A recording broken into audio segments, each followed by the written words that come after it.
Hey, welcome to the DraftDaily Fantasy Show with Chris and Jay. Today we're going to go through week one recap here real fast, and then we're going to get into the week two position players. We're going to give you 3 picks and a value pick for each position. So to help you out with your lineups, and I guess I'll fork it over to Chris now. Hey everybody, welcome. Glad to be here. We had a pretty good week last week. Quite a few of our picks came through. I used actually all of the picks that I gave here, or a lot of them in the DraftDaily tournament, which I ended up taking first and third in. I did not use the same picks on DraftKings or FanDuel, which I still regret to this day. But maybe I'll change that strategy this year instead of spreading my exposure out too far. So, how'd you do last week? Same thing. If I would have used my picks at DraftDaily, I would have been fine. I would have came in the money in DK and FD, but it's whatever, dude. It agitates me so bad because I could have picked the same damn people that I did on DraftDaily. Yeah, I mean, to tell you the truth, the difference was I didn't go heavy on Fournette. I only made 7 or 8 lineups on DraftDaily. So, I don't know how many lineups I made on the others, but everything had Fournette in it. Everything. He screwed me, dude. But I also had Tyreek Hill. I had some guys that had some points. But Fournette, I mean, he totally crushed me. Tyreek Hill, he's something else, huh? He could score a touchdown every time he touches the ball. Yeah, he does. He just does not look right. He doesn't look right. He looks like human. Yeah, he looks like he doesn't belong in the NFL. He belongs in like something above the NFL. Another league. You're right. Like an alien league or something. That's what he looks like. He belongs in the alien league. The separation he gets once he catches the ball, my eyes peel back. They go back into my head, dude. I can't believe the separation he gets. It looks like he's too fast for the. Man, I'm sorry. This is weird, and I swear to you, my heart and my eyes, he looks like he's too fast for the NFL. He really does. He really does. He looks like he reminds me of watching LeBron, because I'm from Cleveland, so we grew up watching LeBron play high school. He reminds me of watching LeBron play high school basketball when he was clearly ready for the NBA at like 16 years old, and he's dunking on these guys, and just it would have been 1-on-5, and he might have still beat them. Yeah, you're right. It's wild. My favorite thing before we finish up on Tyreek Hill is, if you've never seen him on Twitter, his Twitter handle is @cheetah. It should be like something else. @alien. Alien DNA or something, man. That guy's unbelievable. Tyreek Hill, I freaking love you, dude. I'm playing you in every week in every contest I'm ever in. That's it. He's too fast, dude. He's too fast for NFL. You know what? And he's sustained this crazy level for long enough now. It's almost like everyone talks about, oh, he's going to regress. There's no way he can keep this up. He's kept this up for like half a season, then a full season, and then now, and then started out of this year. So it's, if you're not on board at this point, you're in trouble, because it's like he is that good. So he reminds me of Devin Hester, but he can catch and run routes really, really well as well. Yes, and they're not, dude. They're not talking about pulling him out of punt returns or nothing. That scares me a little bit. That does scare me. Punt return stuff, he could get injured. So he's so fast. I know. You can't not play him there as the coach. You just look and be like, who do we got that's better? Nobody. Okay, put him in. I mean, me and you sit here and talk, but we're both sitting here talking about Tyreek Hill, and guess what? We both just sat here and are staying away from Kansas City's defense, knowing that that guy can run back punt returns at a second's notice, man. Mm-hmm. You know what? I know that I'm on. We'll talk about it when we get to defense. Let's fire this way. Cool. All right. So you want to do your 3 picks, your value pick first, or do you want me to shoot? Yeah. So we're gonna start with quarterback. I really like. I like a couple of the guys in just a few games this week, or a lot. The one game that I'm going to target a lot this week, and you'll hear me talk about it with some of the other positions as well, is this again, the Steelers Kansas City game. It's got a high total. Big Ben is at home, which his home road splits are unbelievable if you believe in that. And Patrick Mahomes looked really good last week. So I'm honestly, two of my first three picks are Ben Roethlisberger and Mahomes. I do think both will be somewhat chalky. I know we've talked about this in the past, but at least when it comes to tournaments, quarterback ownership doesn't really matter. If you do happen to get a guy that's going over 20-25%, then maybe. But even if you look at the first week on DraftKings, I don't know that any of the quarterbacks were over like 15 to 20% owned, and it's not something that you really have to worry about so much is ownership with quarterbacks. So just play the quarterbacks you like, play the games that you like, the quarterbacks you like. So Big Ben, that's obvious. Like I said, at home against the worst probably defense in the league, literally picking guys up off the street to put in there as starters. I mean, it's that bad. And then and if they're going to score, then Kansas City's going to have to keep up. So Mahomes is going to be chucking. And so I really like those two. The one other one I like a lot, and this is kind of because I do kind of feel like he's going to be forgotten about, is Cam Newton. I like Cam this week because, again, like I said, I don't think he's going to get a lot of love. I think that he has a high ceiling. I know that he lost Olsen for the year. I honestly think that actually helps him. Olsen's not good for you? Maybe not for the year, but for 2 weeks. It was 2 weeks. Time. I'm sorry, I didn't mean a year. Yeah, a couple weeks. But I do think that without him in there, it leaves them with less weapons because all they've really got outside of him are Funchess and CMC, Christian McCaffrey. So I do think they may rely on Cam's legs a little bit more. I think that Christian McCaffrey being a threat to both run and pass actually helps Cam's stats a little bit as well. And I think that Atlanta's not great against quarterbacks. So I feel like that so I'm actually going to be playing a lot of Cam this week. My value play is going this week I'm going a little bit off the board here, and I'm going to go with Alex Smith. A lot of that's because they're playing Indy. Indy's defense is not good, as we saw again last week against Cincy. And I like that offense because I think that whole offense in general is going to be underowned, mainly the receivers. And I just think if you stack up Alex Smith with one or two of those guys, I think it could be a good thing. So, how about you?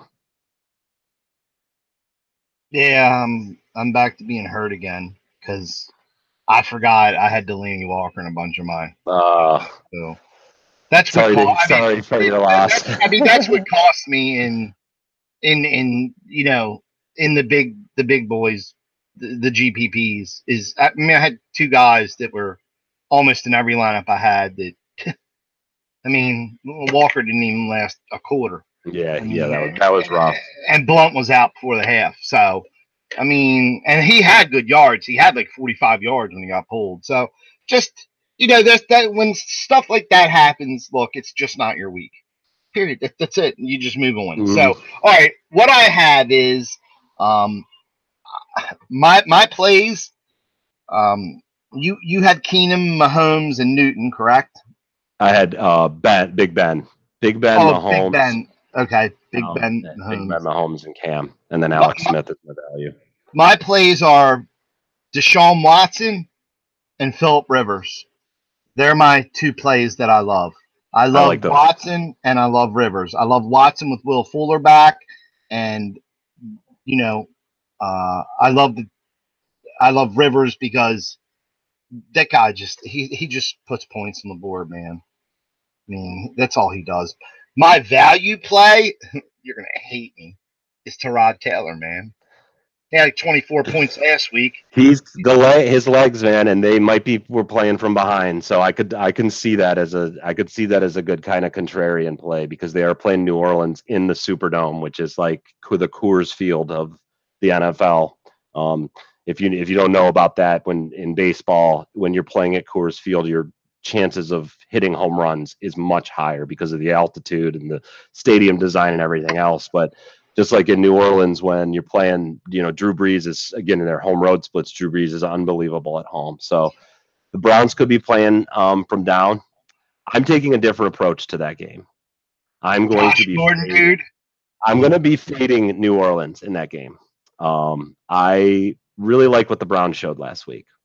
So I think that actually we were talking off the air. One of those Steelers touchdowns shouldn't have even counted. Because of the roughing the passer call that the league said should have not been called on Roethlisberger, and then he threw a touchdown pass on the next play, and when it was going to be fourth down instead. So they would have actually held that team to 14 or 17 points with Connors and AB and everybody and Juju all getting theirs, and they still only held them to 17. So I don't know. I like this Browns defense. I think they could pull an upset. I'm not going to bet on it, but it's one of those things that keeps creeping in there. The Browns could actually win this game in New Orleans this week. So, yeah, I mean, dude, I thought New Orleans defense was supposed to be okay. I thought their secondary was supposed to be okay. You know what? They did this last year too. You talk about regression, bro. That was regression. They looked horrible. You're right. I mean, to let Fitzpatrick throw for 4 touchdowns and run for 1 on you, it's just yeah. When you were actually, they were a good defense last year. But the thing to keep in mind is they actually started out the season last year the same way. I forget who they played in the first game, but I remember reading earlier today that they gave up a ton of points. I don't remember the game specifically, but then they went on to have a really good D the rest of the year. So yeah, we'll see what happens there. That game actually really interests me, that New Orleans Cleveland game. Just to I'm really interested in seeing what the outcome is of that one. So cool. Well, all right. Well, that's what I have. So Chris had Big Ben, Mahomes, and Newton, Cam. And now, look, I'm sure that I have interest in some in his plays, and he has interest in mine. Absolutely, I love Watson. Yeah, I like Deshaun Watson, Phillip Rivers, and my value play is Tyrod Taylor. So that's where we are with quarterbacks. And you ready to move on to running backs? Yeah, let's do it. All right. One quick note on quarterbacks. If you do, dude, please don't start Ryan Fitzpatrick this week, guys. Yeah. You're gonna end up eating your words. You watch. He's gonna go out and throw for 5 touchdowns again.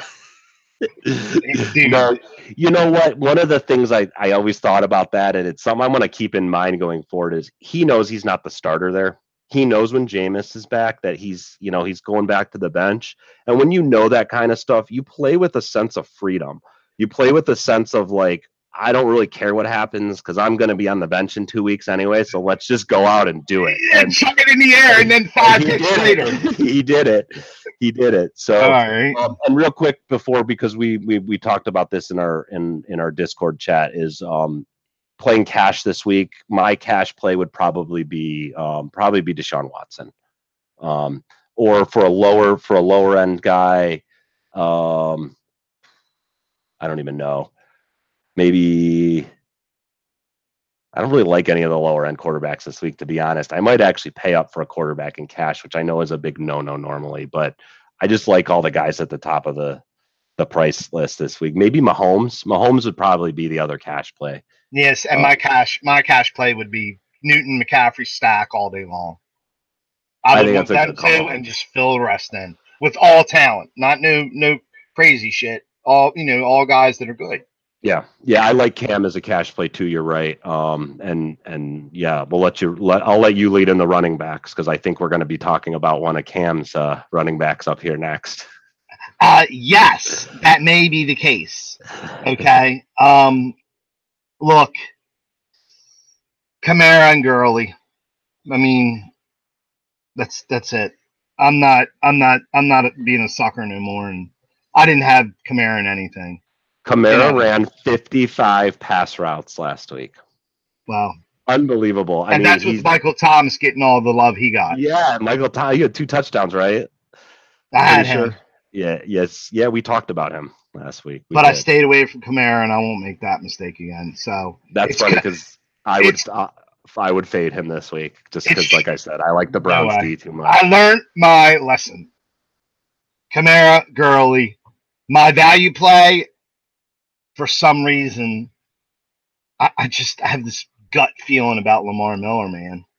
I got this gut feeling. I mean, he almost had 100 yards last week.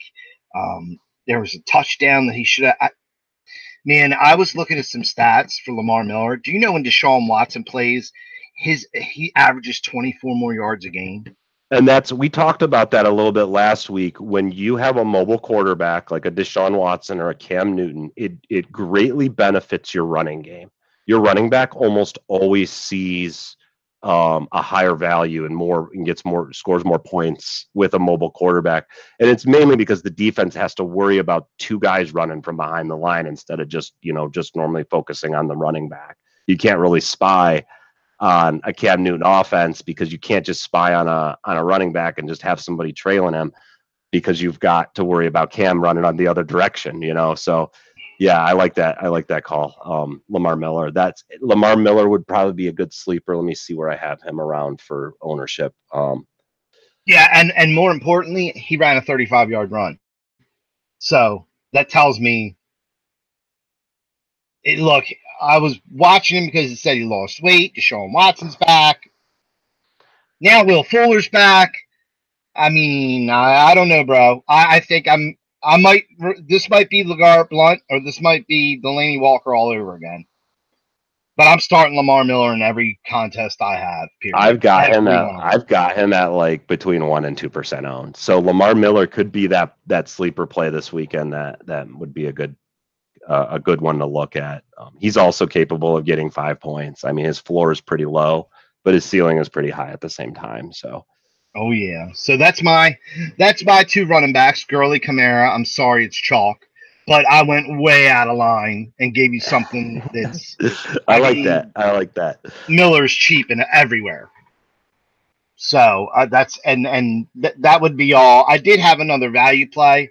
But the other guy that we talked about off air, he doesn't catch out of the backfield, and that's my problem. So that's Lamar Miller can catch out of the backfield a little something. Yeah. And I like him, So that's there's other running backs I like, but we're gonna keep this to a minimum here. And I know you can't have Kamara and Gurley and everything, but you could definitely have Miller and Kamara or Miller and Gurley in everything. I think, yeah, and I think along those same lines, there's 2 other guys that you could really, pair with one of the expensive running backs on the slate, and that's number 1, James Connors. We all saw last week that Pittsburgh picked up right where they left off without Le'Veon Bell. Connors is not Le'Veon Bell, but he did look good. I think the Browns did a decent job of keeping him somewhat contained. I think they would have been better even if they would have won the game and they wouldn't have got that stupid roughing the passer call that basically cost them the game. I'm so mad about that. The league come out Monday and say, "Oh yeah, that roughing the passer call on 3rd and long on that Myles Garrett put on Ben. Yeah, that should have never been called." Which they scored a touchdown on the next play because they got a first down, and we would have won the game. And the league basically giving the middle finger to the Browns once again. Hey, yeah, you guys should have won, but you didn't. So haha. See you next week. Yeah, man, it's just you'd think we'd be used to it by now in Cleveland. You'd think we would. You'd think we just let it roll off our shoulders, but we don't. So I do like Connors this week again. He's at least on DraftKings. He's very cheap. How is he on DraftKings? Nah, his prices went up, dude. It's still. I mean, I think that I would probably, I don't know, I'd pay like 8 to 9K for him. Honestly, he's that. Oh I think he's that good. Yeah, I do. But I do think that his price will suppress his ownership somewhat. I think that people are going to see, oh my gosh, his price went way up, and they're just not going to play him because of it. And I'm okay with that. Well, the other one I really like is, like we talked about earlier, Christian McCaffrey.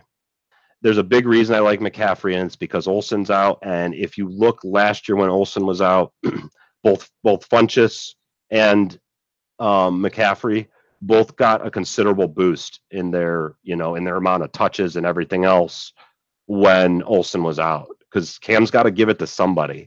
So, and actually when we get into wide receivers, I wanted that Funchess is actually on my list as one of my plays. Yeah, and you know what? I actually feel bad because I already know some trends on that game, and that's something I didn't go research. I wonder how he fares against Atlanta. I'll have to go research that after. So Atlanta's defense, they give up, I think, I don't know if it's the most, but it's one of the most amounts of catches to running backs. The way their defense is set up is they I meant Funchess, dude. Oh, Funchess. Yeah, I don't know either. I just know that their running back pass catchers do really well against Atlanta because they play this bend don't break defense where they basically, the one thing they will surrender almost on every down is a catch to the running back, because they try to get over top of him so he doesn't get any yards after catch. So I really like Christian McCaffrey this week. He's going to be one of my core plays. I'm just going to hope that Cam just keeps targeting him in the passing game, and then hopefully he can get a couple of decent runs in there as well. One more that I like, this will be my third, and then I got a kind of crazy value play this week, and it kind of goes along with this third pick. This third pick is Melvin Gordon, and the reason I'm saying Gordon is because I think a really great play is to stack Gordon with the Chargers defense. I think that I was going to look at his what I had for his ownership real quick here. Yeah, I don't think he's going to be as high owned as I thought he was going to be. No, I've got him at 15 to 20%, so he's going to be pretty high owned. But they're playing Buffalo, and if anyone happened to watch that Buffalo game last week, it was ugly. We all saw Thursday night how bad the Ravens really are. I mean, Andy Dalton carved them. No offense. Freaking AJ Green. Every year we go through it. I couldn't believe that 3 touchdowns in the first half. That killed. I did a bunch of those showdown lineups on Thursday night, and I had AJ Green in 1 out of 150 in the captain spot. So my day was over before the game was even at halftime. Oh my God. Kills us every year. Oh man, so I'm like, did Joe Flacco have his wacko for Flacco game against Buffalo? Yeah, he sure did. But I just think Buffalo is so bad. I think that the Chargers could get up big early, which is actually why I actually do like LaShawn McCoy again this week. I played him a lot last week, which was my inevitable downfall.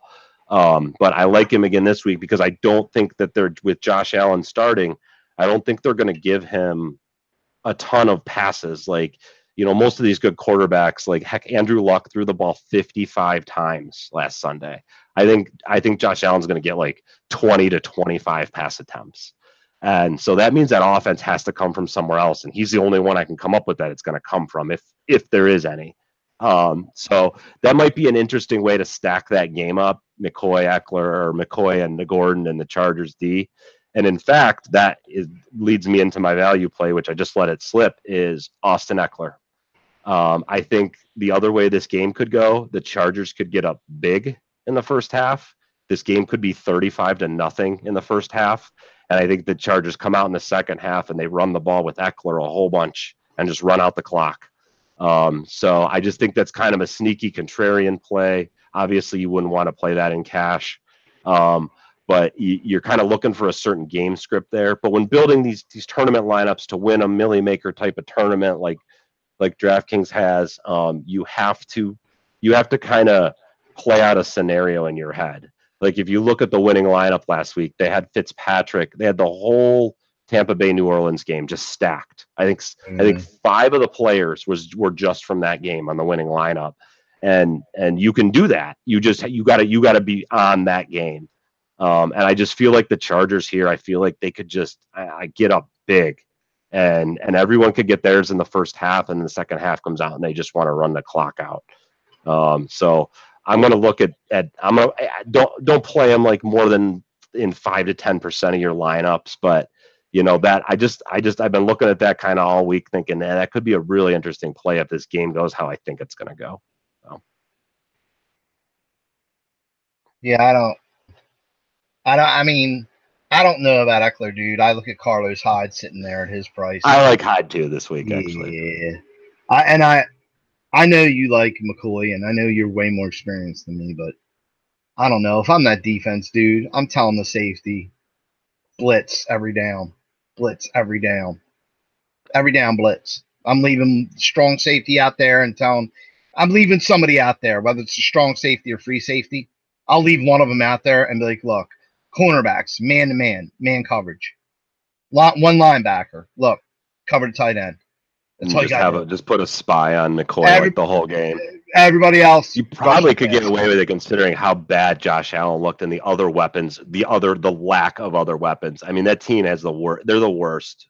And you see, dude, if it gets out of hand, they'll pull McCoy fast. They will. Well, they will. And he doesn't. The other thing that concerns me a little bit about him, he doesn't seem like he's very interested. And I don't blame him. Would you be, dude? No, I wouldn't. You're right. So, but again, I think everyone's thinking that, and he's going to be like 5% owned. So if he just goes off for a LaShawn McCoy game like we have known him to do, you're going to be that far ahead of the field. Yeah, so. That's true. So, cash played. You got any? I like the cheap guys. I like Connors and Coleman.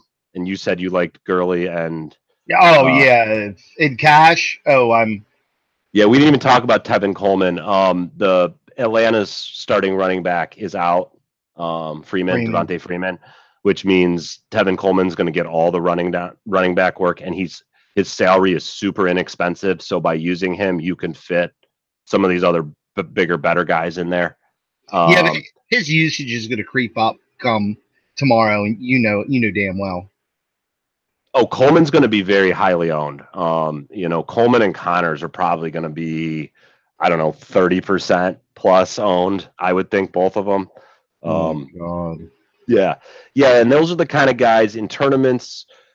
Last week, Kamara and Connors were both, I think, in the 30% ownership, and they were both in the winning lineup. You don't have to not play those guys. You can still play them, but you can't play all of them.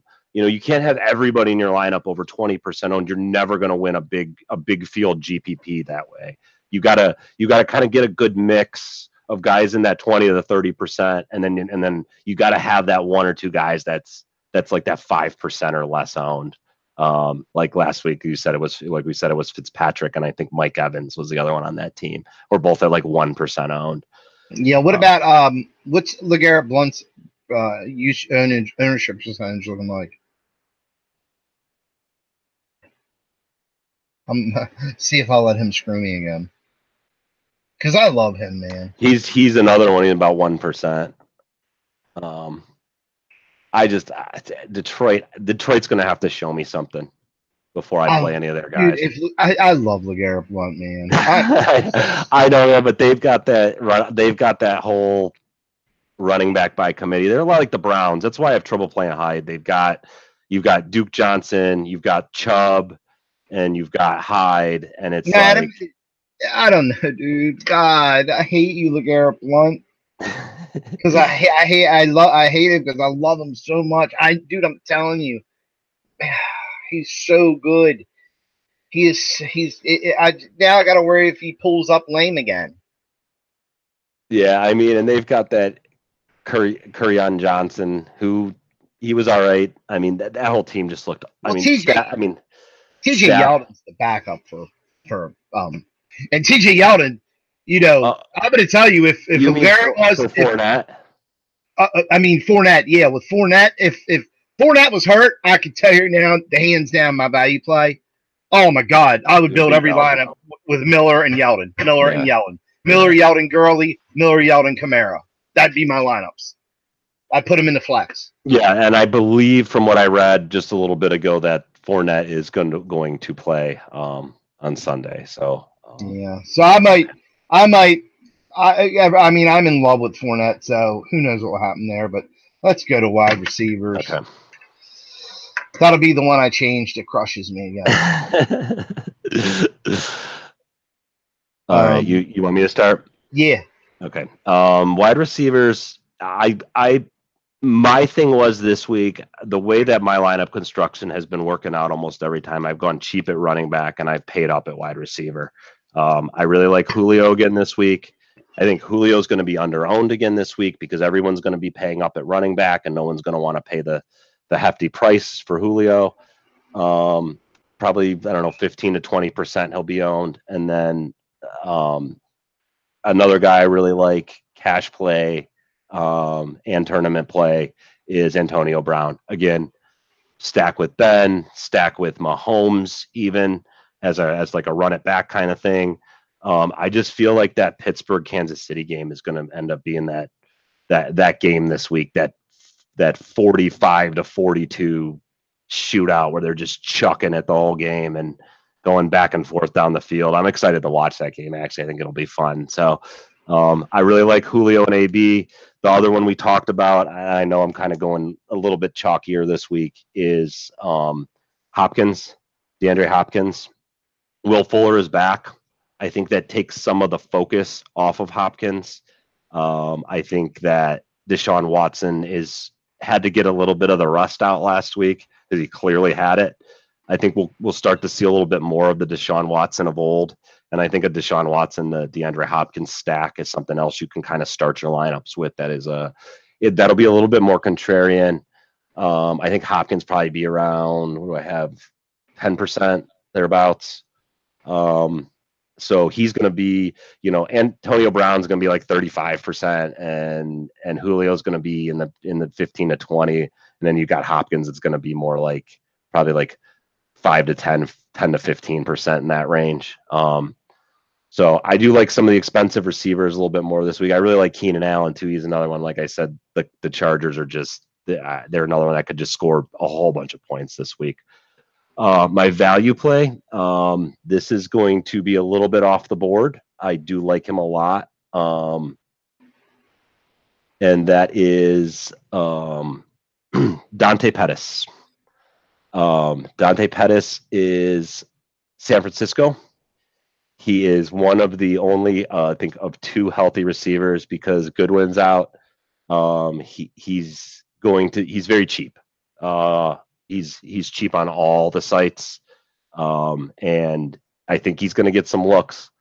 And I think they're playing Detroit, so we saw what the Jets did to Detroit last week. So if that keeps up, that could really work out. All right. What do you think? I think George Kittle gets all the looks. Yeah. You know what? He got so many targets last week. He's actually on my tight end list as well. Oh, I forgot about receiver here. We mentioned it earlier. Funchess is his stats go up a considerable amount without Olsen in the lineup. Yeah, but this price drop. I don't know if it did. I don't know if it did or not. To be honest, I'd have to look on FanShare. FanShareSports.com has a lot of that information. Nothing last week. I hate that. Well, and there you go. That's a great tournament play right there because you know when the sentiment is like, oh, that guy screwed me last week. A lot of times that's gonna, and if you look at the stats, you're like, well, this guy's a lot better than he played last week.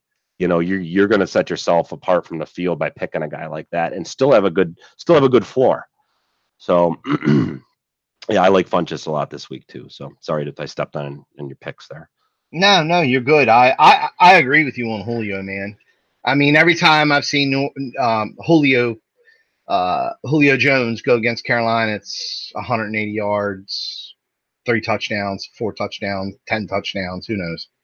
I think he could, man. I think after last year and him only scoring 3, no one wants to play him.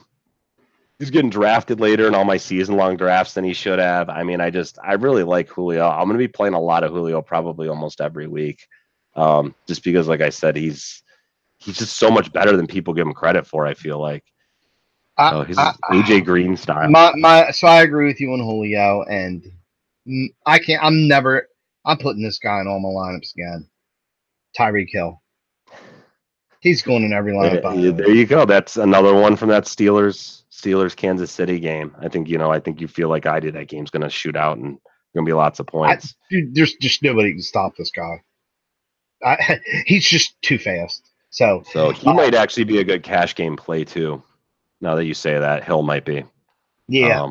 If I was cash play, it'd definitely revolve around. I wouldn't take no flyers. I mean, there's too many wide receivers to take for a person to take flyers in cash games. Yeah, if you're going to take flyers in cash games, you really want to do it at like tight end and defense, or even a kicker if there's a kicker. Because those are the positions the range of outcomes are much less for those positions than they are for these other positions. So you're not really going to hurt yourself as much if you take Kittle as a tight end and he doesn't end up scoring. A lot of other people are going to do the same thing.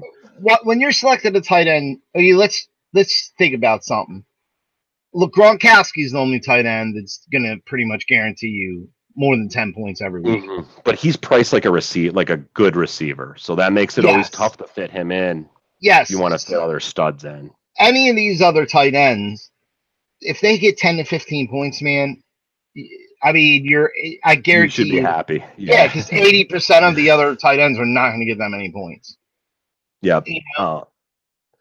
So tight ends I like. No, my wide receivers. I didn't give my sleeper pick. Okay, go ahead. Sorry that we were moving on. Now, I'm going to have to go because we were moving right along. Look, I have a couple value picks. I have Josh Gordon. He's cheap. He's cheap, man.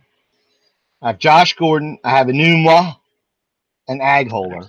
I have Enunwa on my list too. I picked him up in all my season-long leagues off of waivers this week, all three of them. So I like him a lot. Agholor. Aguilar's another one that, he's one of those ones that I talked about. Oh, what did he do? He didn't show me nothing that first week, blah, blah, blah. I'm not going to play him. And his floor is higher than that. He is one you could probably play him in cash, to be honest. He's going to get the catches. He may get 8 catches for 35 yards, but he's still going to get 8 catches. Yeah. And you know what? Before we end the wide receivers, let me just tell everybody something. Okay. Sometimes the catches are not the statistic you need to look at. You need to look at targets, okay? You need to when you look at a team and you break down these wide receivers, I'm telling you now, it's all about the targets. If a guy has really an opportunity. Yeah, excuse me. If a guy has 13 targets and last week he only has 45 yards, because he made 3 catches or 4 catches out of them targets. Bro, if he turns 2, any of them other targets into catches, his stats go up. I mean, so that's like my main thing with wide receivers. You're absolutely right there. You are absolutely right. Yeah, targets are the most important thing. And that's why I like Enunwa and Agholor. Because I know there's nobody else that's going to get the targets. Who's going to get the targets? Yep. So that's all I got for. All right. Well, in the targets, I got a tight end for you. But right. I think everyone's going to be off him this week because he was chalk last week and he underwhelmed everybody, and that's Jack Doyle. Jack Doyle had 10 targets, 7 catches, only for 60 yards, but he still had 10 targets, and they obviously showed that Andrew Luck is going to be chucking 55 pass attempts last week. Yeah, I looked at him. Crazy. It's crazy. You don't scare me about him, Ebron. You know what? And I think that's going to scare everybody because Ebron sniped the touchdown last week. He sniped more than that. So let me see. How many targets did he have last week? Ebron had 5. So he had 4 catches for 5 on 5 targets for 51 yards and a touchdown. So they were pretty close. Doyle doubled up in actual targets, but their end statistics were very similar. Yards wise, and of course Ebron got the touchdout. But, I like it, but I feel like you don't know which one's gonna. You might be right, but I think a lot of people are thinking that this week, and me being a tournament kind of minded player, I'm going to try to exploit that. I'm going to play a whole bunch of Jack JD. Doyle this week. Yeah, I really am. So the other one, I'll just give 2 tight end picks since that I think Jack Doyle, I've got it like 10 to 15% in that range ownership. So he's actually is going to be a little bit higher owned. The other one I really like this week, I'm going back to the well because he's another guy that disappointed major last week and they played on Thursday night. So I think a lot of people will have forgotten about him, is Zach Ertz. I really like Ertz this week. He is quite a bit more expensive. He's like on that kind of almost on that Gronk level. But Tampa Bay already showed that their defense is terrible. And I just feel like, he's due for some positive regression after last week's terrible game. And he had 3 drops, which I think he dropped a ball all year last year, and he had a couple in the first week. And it's just like, and I think everyone will be off of him.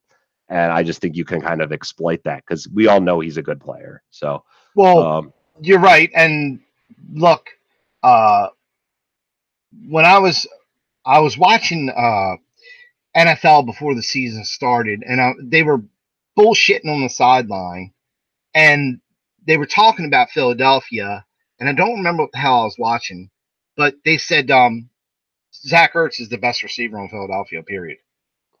Yeah, I think he is. That was even without Shot Jeffrey. They said Zach Ertz is the best receiver. I think he is. I think you're right. I really do. I believe that. I do believe it. I just don't know how much they see. There's a big problem with tight ends. When they got to keep a tight end in to block, that's a big problem, dude. Because they're not getting looks then. They're not getting that opportunity like we just talked about. Opportunity is king. So, yeah, you're absolutely right. And that's, some of why Gronk does so good, because Brady's offensive line always seems to just gel and keep him upright, and that's why they can let Gronk loose, because he doesn't have to block. So that's interesting for sure. Well, I'm going to tell everybody here, you want to do what I do and get injured? I'm starting George Kittle and everything. I like that play. I like Kittle a lot. I actually could see Kittle being a halfway decent cash game play this week because of his price. Yep. That's the only. I'm done with these tight ends. I mean, I had Gronk last week, but his price went up. I mean, now he's getting near. I don't know. I like George Kittle and everything. Kittle had 9 targets and 90 yards last week on 5 receptions. He also dropped what would have been a wide open touchdown pass. I mean, he was literally, there was nobody. He was 30 yards from the end zone. There was nobody even close to him, and he just dropped it. He Brady'd it. Yeah. Yeah, he Brady'd it. So he would have, had he caught that, I mean, he would have been just that one catch would have made him complete chalk this week. Actually, I'm looking now. I do have him pretty high on, about 15%, 15 to 20% in that range. What about Cook, Jared Cook? Cook, actually, surprisingly, I have pretty low. I don't think what Cook did last week is sustainable. Yeah, that's why. I don't know. And I think everyone kind of feels that way. That was kind of one of those. What do you have Gronk at? I have Gronk at 10 to 15. I might, if it's not Kittle, it's Gronk for me. And I like Ertz. I do. I really do. I don't know. It's going to be Gronk and Kittle for me. Tight end for me is one of the positions I always struggle with, because like you said, it really is the highest variance position. They're really game flow dependent, like you said. If they're I had Nick Vissett, sneaky play. Didn't even look at him. Yeah. He was blocking the whole time. And then what's his name last night? I actually in the showdown on DraftKings last night, I even though I only had one AJ Green lineup, I still ended up with a couple lineups in the top 100 because I played a bunch of Max Williams, who ended up scoring a touchdown last night. And yeah, that was good for me. But you never know. You never know, because that's what happens with these guys. They'll bring in that jumbo set on like the 5-yard line where you've got 3 tight ends and a running back, and there's literally no receivers out there, and they'll all just go off the line, and one of the random ones roll the dice is getting a touchdown that day. They're very hard to predict. Outside of obviously of Gronk and Ertz and a few other guys that are going to get a lot of looks. Yeah, the only thing now that I'm worried about is you said 20% for Kittle. Yeah, I think Kittle's going to be pretty high owned this week. Yeah, that's the only thing I don't like. I definitely don't like no Jared Cook. I might revisit tight ends, dude. I don't like that 20% ownership. I tell you who I like, who we talked about off the air that you like a lot, is I really like Njoku this week. Yeah, maybe I'll switch. What's his percentage looking like? Oh, like 2 to 5. Okay, look, I'll say it right here on the show. I'm starting David Njoku and Kittle. No, you know what? I'll say it right here. I'm starting Njoku and everything I own. Nice. That's it. I think he's I think he's kind of a sneaky play, but he has decent upside still. He didn't get any love last week. He needs to catch the ball and not drop it. Yeah, he does. That's all he needs to do. How many targets did he have from Tyrod last week? I don't even know. Let me look.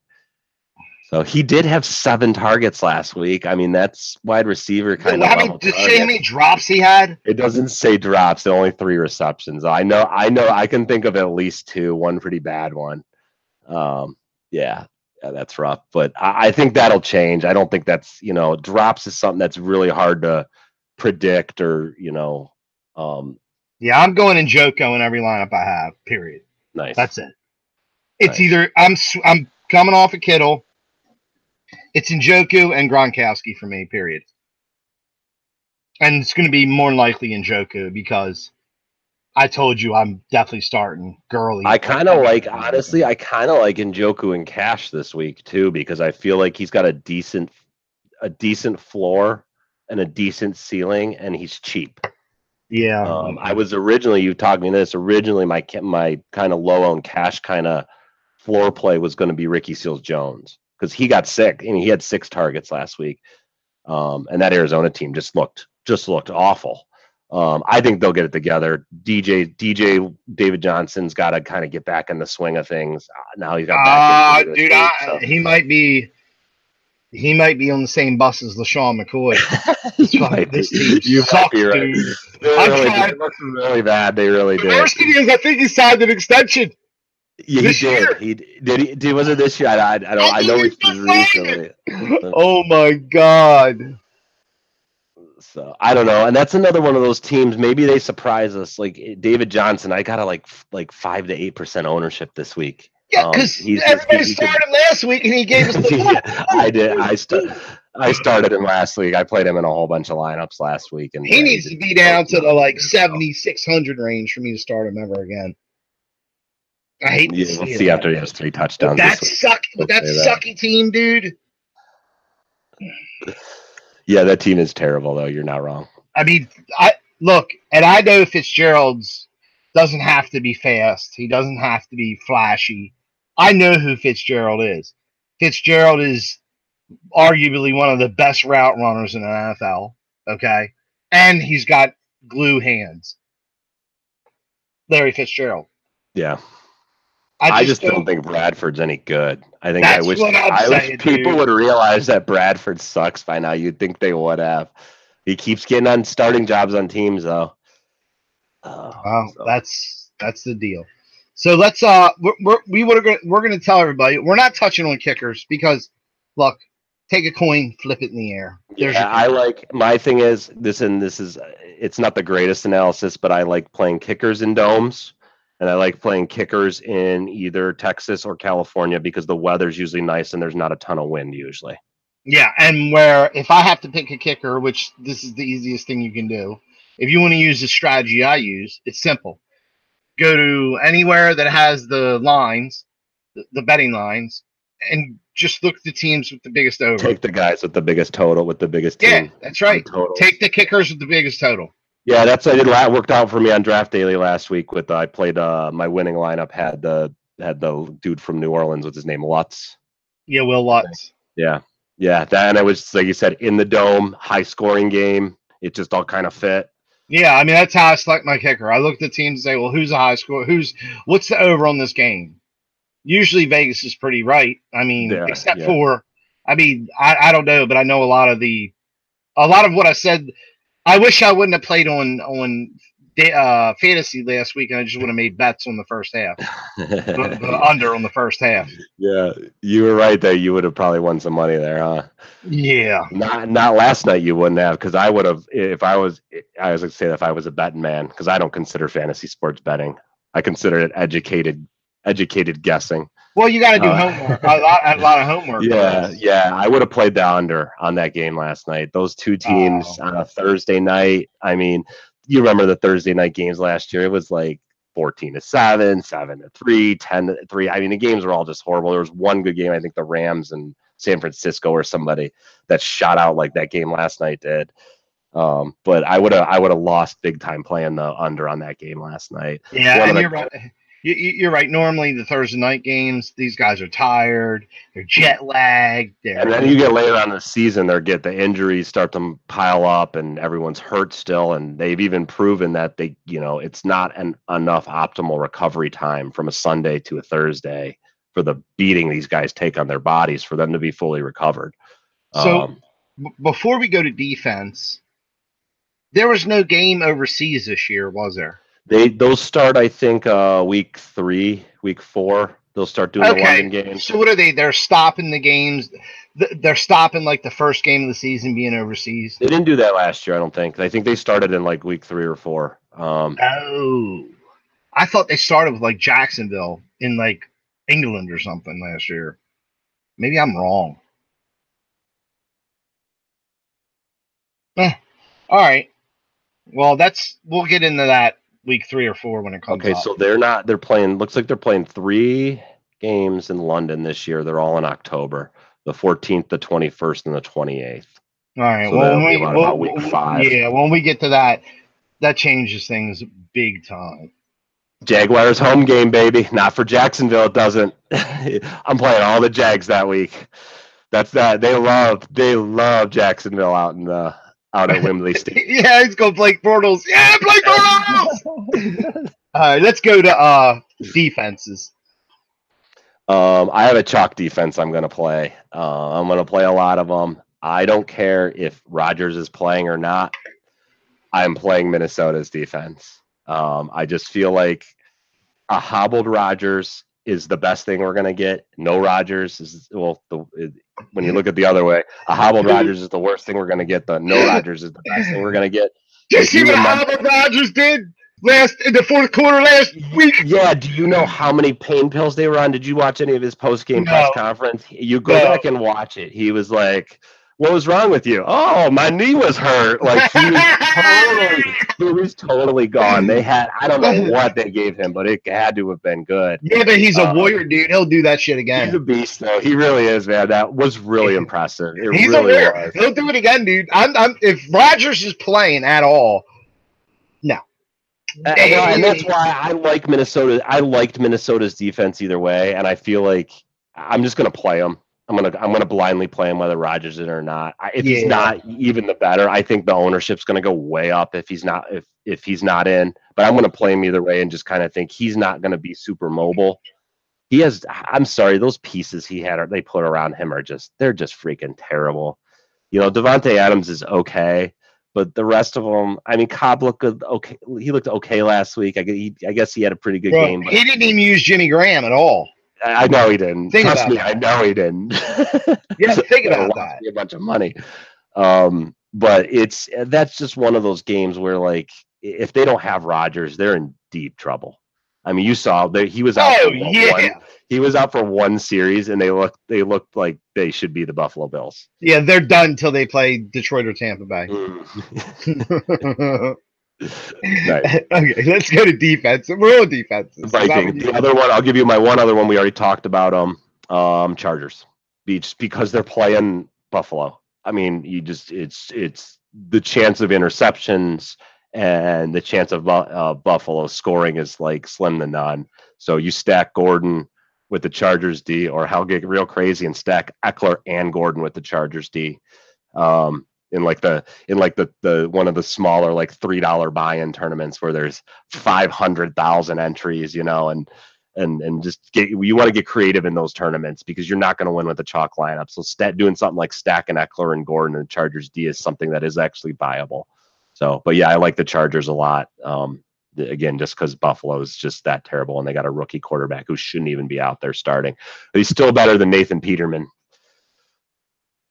We have a good quarterback. We really do. The Ravens, though, we don't know how to use him yet, man. I think they're either scared to use him the way he should be used, or they just are biding their time with him. I'm telling you. I don't know. Flacco's Flacco. They're gonna let Flacco play until he. Yeah, but dude, Lamar Jackson is good, man. I'm telling you. He could be good. He could. You're right. I agree with you there. So my defenses, I had the Jets because for some reason every year when Miami plays the Jets, things get bananas every time they play. They really do, man. You're totally right about that. It's a weird thing, but that Jets Miami game is always strange. It's always got freaky stuff happening in it. Every year when them two teams play, you know how I know? Because I stack the players every year, and guess what happens? It's the defenses you want because there's so much goofy shit that happens when they play each other. It's bananas. And then you know what? I mean, me and you were talking this pre-air. How can I sit here and pout and stomp my chest over Tyreek Hill, knowing he returns kicks and everything? It doesn't matter how bad that Kansas City defense is. It only takes one touchdown, man. You're right, and that's, you can win a slate even if your defense gives up 40 points and scores a touchdown and has 2 interceptions. They're still going to get 11 points out of that. So I'm going with Kansas City. I'm going with the Jets and Kansas City and everything probably. Okay, I like that. I like both those picks. So, and that's it, man. Cool. Last thing we're gonna do real quick. We didn't do this last week. We're gonna try something a little new this week. We're gonna actually build a lineup live on the air. We're gonna build a full lineup. I don't recommend playing the lineup we build. We don't have a massive following yet, but as we progress the show and we get more viewership and such, if you play this lineup, you're probably not gonna win anything, and if you do, you're probably going to split it with the other 50 people that all just copied our lineup and put it in the thing. So, maybe play most of it if you want. If you really don't want to think for yourself and you want to try to play it and sub out a couple of guys, but I wouldn't play it the exact way we're doing. Yeah. That being said, look, we're not going to give you a crap lineup here. So no, not at all. Some of you guys, if you want to play this lineup, dude, play it on DraftDaily. That's fine. We just want you to be aware. You're probably going to be splitting it with quite a few people. So there you go. So, all right. We didn't talk about any of this all before, so let's kind of see how this goes. When I build, we're going to build for tournament. We're not going to build a cash lineup. We're going to build for tournaments. I always start my tournament lineups with a quarterback, and I build around that because I'm almost always going to stack it with 1 or 2 receivers or a running back and a receiver and a tight end sometimes even, or sometimes a quarterback and a receiver, and then run it back with a receiver from the other team if you think it's going to be a shootout. So what do you like for quarterback here? You want to try to go a little lower priced guy? Well, we have time. Why don't you just you do enter a multi lineup, you do a lineup, and then you can do a lineup for me. I can see everything you have. Okay. I'm going to start with Mahomes here. We're gonna go running back then. It comes up here. I might have to refresh. I've been sitting here for a while. I think the page might have timed out. Let me refresh it real quick. There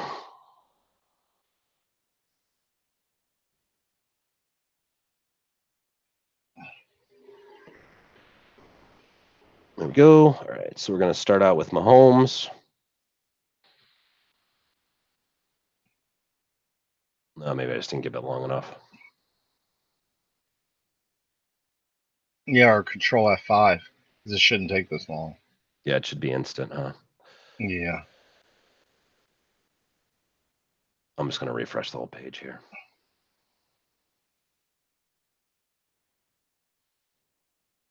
Okay, so maybe we're not going to make a lineup tonight.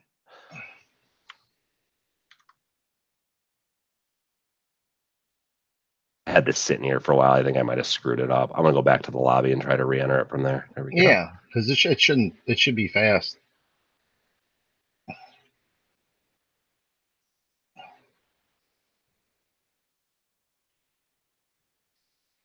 We've got a 5-entry max, 5 fantasy gold coins to enter with a 1,125 prize Scroll pool. scroll down to ours. Go to ours. Go back. Okay, no, there I got it. I'm in here now. So I had to refresh the page. No, you should go to the Draft Daily Fantasy Show. You should go to that one. Oh, okay. Let me go back to the lobby here for a minute. Get to see a little Draft Daily here. Yeah, I forgot to tell you, we should use ours. For those of you that have hung in here and watched, we're about to give you a little bonus. So yeah, go to that one. My computer's running a little slow here.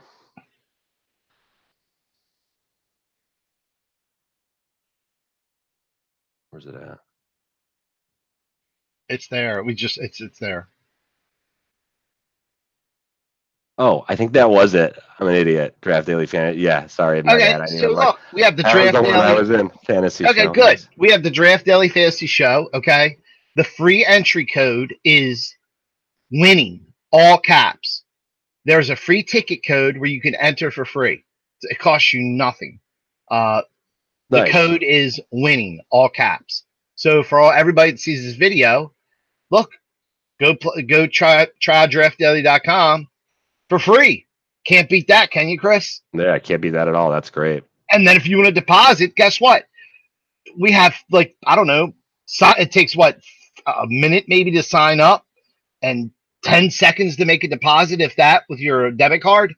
Dude, yeah. It takes no time at all now. Yeah. I mean, we're like the only site, dude, what we have is, I mean, in our space, we're like the only ones to have instant freaking, deposits. So let's build this lineup, man. All right.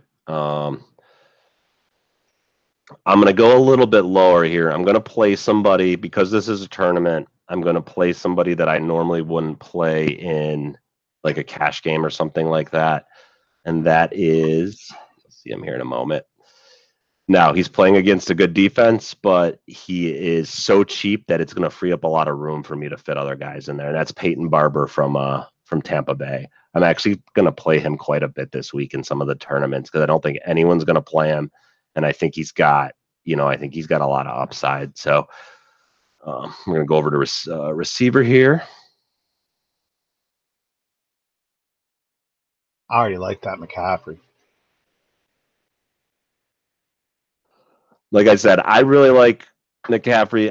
Atlanta's secondary is pretty banged up right now. And I like I said, that Atlanta's defense is willing to surrender passes to the running backs. What they try to do is they try to play that like over top of them to where they just, he catches the ball and is getting tackled right away. We do have the Sunday night game on our slate here. I'm not playing anybody from that Giants-Dallas game.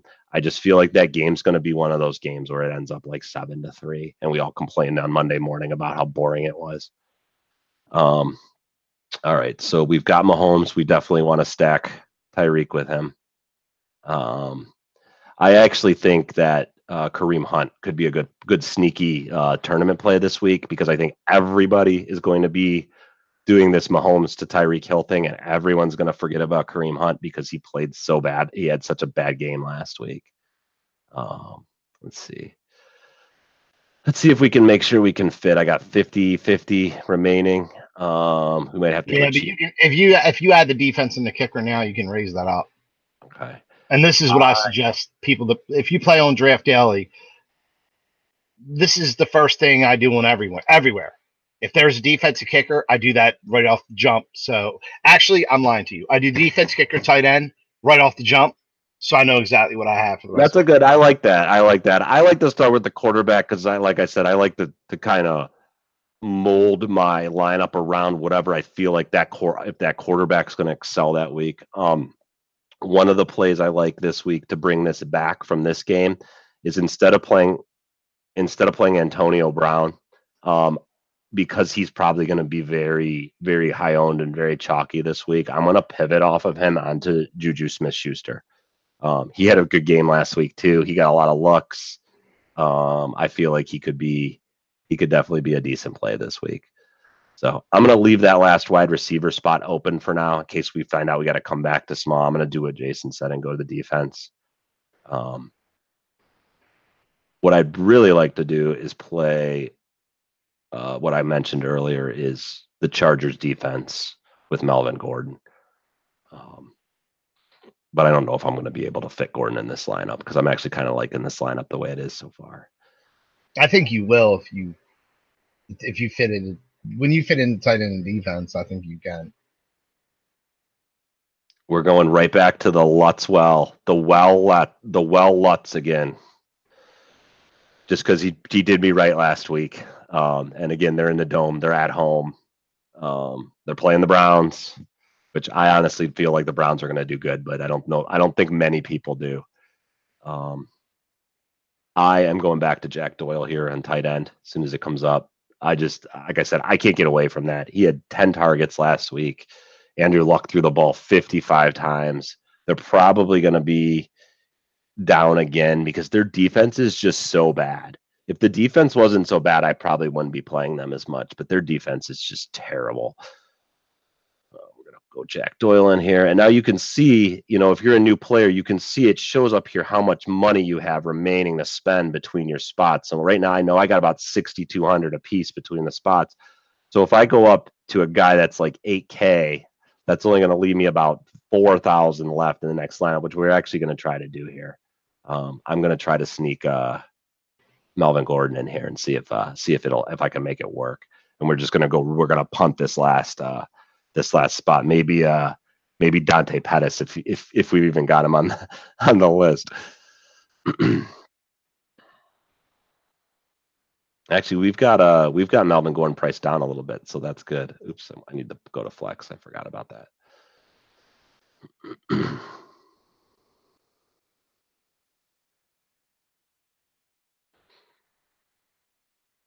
Again, a lot of this is trying to play out in your head possible scenarios.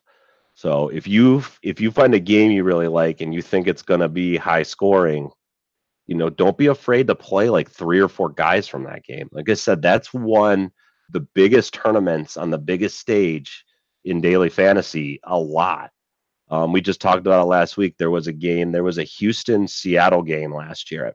It was one of the 4:00 games around the middle of the season. And Russell Wilson just went ham. He threw Paul Richardson and Tyler Lockett.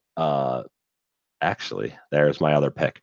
Tyler Lockett, like 2 touchdowns each or something like that. And then Deshaun Watson threw like 2 to Will Fuller, and the guy had a game stack and won $1 million. The guy, like we said, the guy this week that won the Millie Maker on DraftKings had freaking Tampa Bay and New Orleans on almost all of his players. And that game was just so high scoring, no one else could keep up with it. And it worked. So I'm going to see if I have enough here. We've got 47 left. I'm going to see if we have enough to fit Tyler Lockett in here. He's actually one I didn't talk about. Doug Baldwin is most definitely out. Russell Wilson doesn't have much else to throw to behind him. So where is he at here? You can always search as well. So I'm going to do Lockett. You have no Lockett on here? You got to do the T. First name. Spell it. Oh, you know what? I take that back. They're Monday night. My bad. Oh, I was going to say, well, how's it not? I know they would be on there. I was like, well, I thought you were going with Julio Jones or Melvin Gordon. Oh yeah, Melvin Gordon. Why did I get Allen? I'm an idiot. Let's go back to Jones. Let's go back here. Because you were like, and Melvin Gordon, and then you went, Julio. I know you looked at Julio because I see your eyes light up. Yeah, this lineup in particular is probably not going to be able to fit Julio, so we're just going to try to go Melvin Gordon. I actually meant to pick in there. I don't know what I was doing picking. I'm paying attention. I know how that lineup can fit. Let me see. Melvin Gordon. There he is. Okay, so we got 5,100 now. He was actually a little bit cheaper. That saved me some money.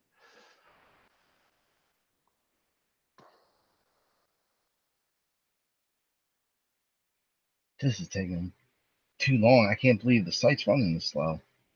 I think this might be one of my Chrome extensions. I'm going to have to mess around with it. Yeah, I'm going to probably have to cut all this, Chris. So let me see. Who do we have here? 5,100.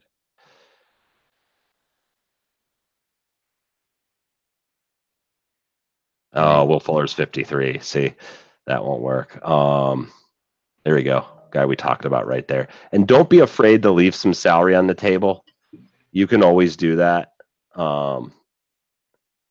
It's don't leave a ton, but don't be afraid to leave like a couple $100 if there's a play you really like Quincy and Newmont there. So we got the lineup, we got the stack there. We ran it back with Juju Smith-Schuster. We've got Chargers D and Melvin Gordon stacked up as well. Jack Doyle just because I like him, and Quincy and Newmont just because I like him, and Peyton Barber because he's a cheap starting running back. Go ahead and put this in. You guys can play the same lineup as me if you want to try to split the first prize.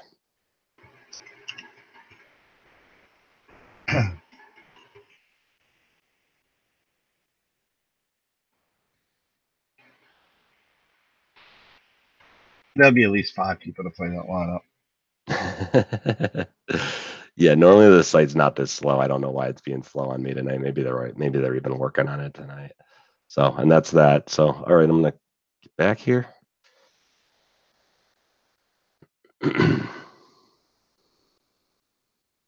Oh, that might be causing it too, that you're sharing your screen. Yeah, it's possible. We're on video chat and everything else. I don't have a ton of internet bandwidth here. Yeah, because I'm going to tell everybody, look, it does not run this slow. It is literally click and they're there. So, okay. Did you want to try to do one too, or are we good? I'll do one. Let's do one for me. It'll take seconds. Yeah. I'll let you do it. So go ahead. I can see everything you're going, of course. Go all the way down to Tyrod Taylor. All right. Let's do this. I got to go back to lobby.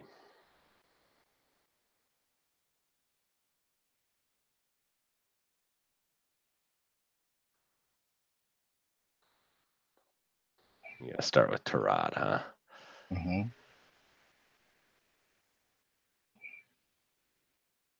Maybe. I might not.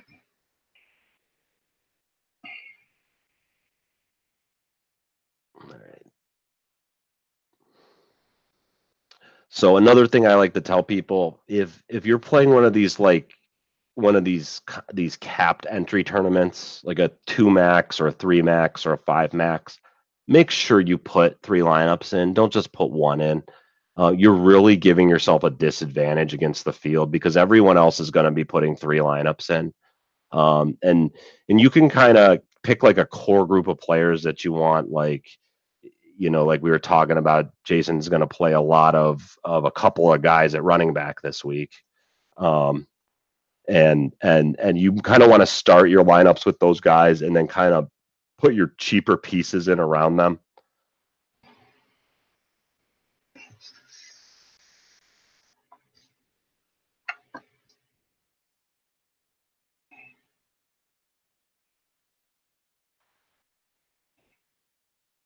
All right. You're running back Kamara,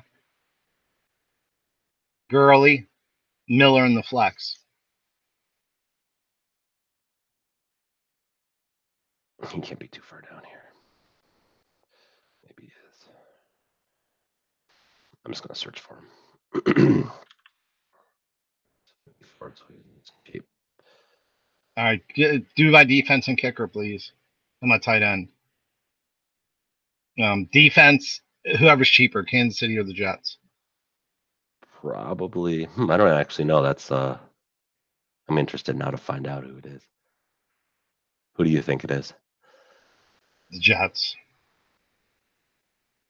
I don't know. They looked pretty strong last week. Either that or Matthew Stafford is just glue factory.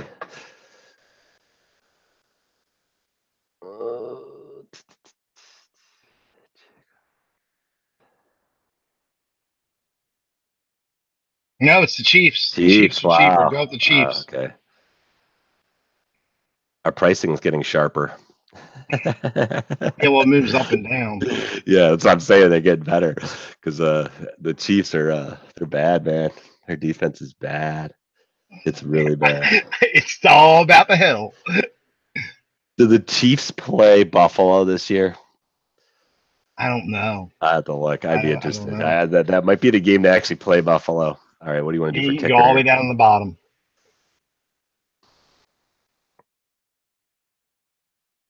You want to find? How about this Chargers kicker here?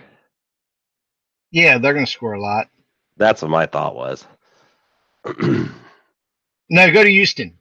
Houston, okay, that's a good. Yeah, there you go. All right, and then my tight end.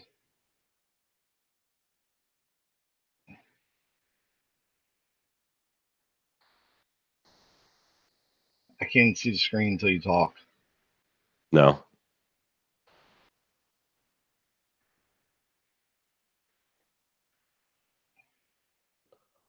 Full disclosure, I'm not playing in the big tournament this week. I'm actually not going to be doing much of a ton of entries on the Sunday slate. It'll literally be the first time I've missed the main slate on Sunday in almost 3 years.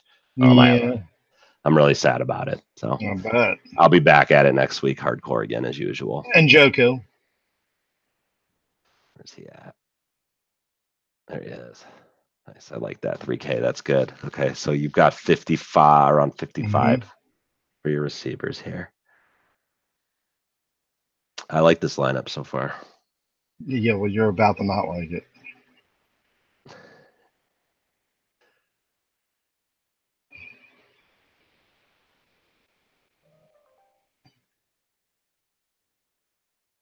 You're about to not like it.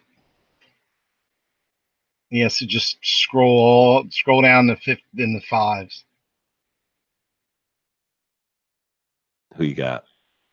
Hold on. Philip Dorsett. Ah, there you go. Last week's hero. Where's he at? There he is. I think he's a good call again this week. Brady spreads it out, man. Hogan might actually be a good play this week since he burned everybody last week. No one's going to play him this week. Yeah, you know what? Get rid of Philip Dorsett. Let's go with what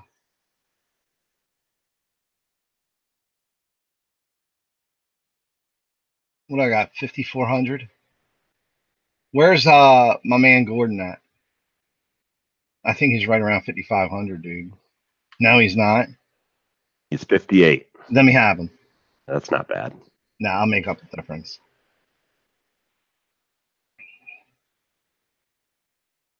Because now it's going to be go down all the way, 52.50. So let's see what we got.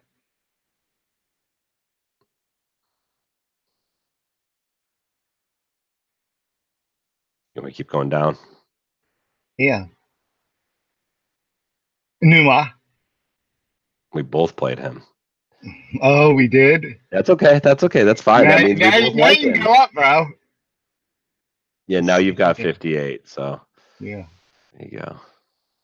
What do you got? So Kenny Stills and dude, Kenny Stills. I'd play him. I would. And you didn't play and that's one thing I usually don't do is I don't play a lot of defenses against the opponent's opposing offensive players. Well, I can tell you what I'm going to do with this team. I'm going to switch. I'm going to build this team twice, and I'm going to switch one thing out. I'm going to switch Kenny Stills and put Cooper Kupp in a lineup and use the Jets defense instead of the Chiefs. So I'll build this lineup twice, and I'm going to switch that. I like it. All right, I'm going to enter this one. Yeah. There we go. If I win, you can have the money. Hey, I'm gonna have that lineup. Anyway, that's what I'm saying. So if I win, I mean, you're gonna be splitting with me already, and Chris. That's 3 people already. So, yeah, that's it. So we wanted to go through. We're gonna try and build a lineup or two every week for you guys, just to kind of get you a little taste of how we actually build our lineups when we sit down and do them. So. That's that. It looks like a crappy lineup, doesn't it? You know what? You'd be surprised though. It's sometimes the lineup. I mean, who would have looked at the Fitzpatrick lineup last week and been like, oh yeah, this lineup's going to win $1 million. Well, it did. I didn't even have the Fitzpatrick or none of the. I was off every Tampa Bay Buccaneer there was. Man, I had Fitzpatrick. I was targeting him Saturday night. I had him in, I don't know, I think about 20 lineups, and I pulled Sunday morning. I decided I was going to play Eli Manning and Blake Bortles instead. I pulled all of them out. That hurts. It hurts. So, that's it. That's all I got. Good show. Yeah, good show. Thank you for joining me again. As always, Absolutely. We'll be here again next week. Yeah, I'll do a recap this week of what happens in this week's NFL. I'll do a recap, and then we'll do our live show again next Saturday. We're going to do it every Friday or Saturday night. Yeah.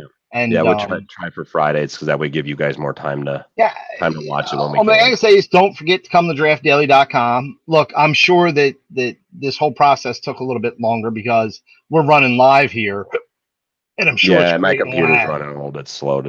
Well, it's because we're live. I'm sure it's creating lag for us. So look, you come to Draft Daily, it's not going to take that long to play. It takes seconds, literally. Watch my other videos, and you'll see. So. Come to draftdaily.com, sign up, play for free. Remember, the ticket code to play for free is winning, all caps. Other than that, man, you can also deposit now. It's simple as pie. Sign up on Draft Daily. Debit, credit card. Whip out your debit card, and it has to be $25 minimum. But guess what? You're buying fantasy gold, man. I mean, it's that simple, literally. So that's it, man. That's all I got. Cool. So thanks for joining me, and I'll see you. All right. Good luck this week, everybody. Talk to you next week. Good luck. Bye-bye.